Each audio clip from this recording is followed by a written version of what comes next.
Manchester Sylhet সরাসরি বিমান রুটে স্থগিতের সম্ভাবনা নিয়ে উদ্বেগ প্রকাশ করেছেন যুক্তরাজ্যের ৮ জন সংসদ সদস্য। তারা বিমান বাংলাদেশ এয়ারলাইন্সের প্রধান নির্বাহী কর্মকর্তার কাছে চিঠি দিয়ে রুটটি চালু রাখার আহ্বান জানিয়েছেন। এমপিরা হলেন পল ওয়া, আফজাল খান, Andrew Guin, gym McMahon, ডেবি Abrams, সারা হল, নবেন্দু মিশ্র, জেফি স্মিথ। চিঠিতে এমপিরা বলেন, ম্যানচেস্টার সিলেট রুট যুক্তরাজ্যের বৃহৎ বাংলাদেশি কমিউনিটির জন্য অত্যন্ত গুরুত্বপূর্ণ। এই ফ্লাইটের মাধ্যমে প্রবাসীরা পারিবারিক প্রয়োজনে, অসুস্থতা বা জরুরি চিকিৎসার জন্য দ্রুত দেশে যেতে পারেন। এমপিরা জানান, আগামী ১ ফেব্রুয়ারি থেকে রুটটি বুকিং সিস্টেম থেকে সরিয়ে নেওয়া হলেও এই বিষয়ে কোনো স্পষ্ট ঘোষণা দেওয়া হয়নি।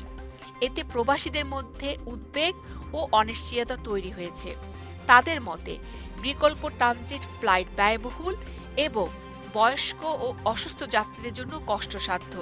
চিঠিতে বিমান কর্তৃপক্ষকে বাংলাদেশ হাই কমিশন ও সংশ্লিষ্ট পক্ষগুলোর সঙ্গে আলোচনা করে যে কোনো স্থগিতের সিদ্ধান্ত পূর্ণ বিবেচনার আহ্বান জানানো হয়েছে।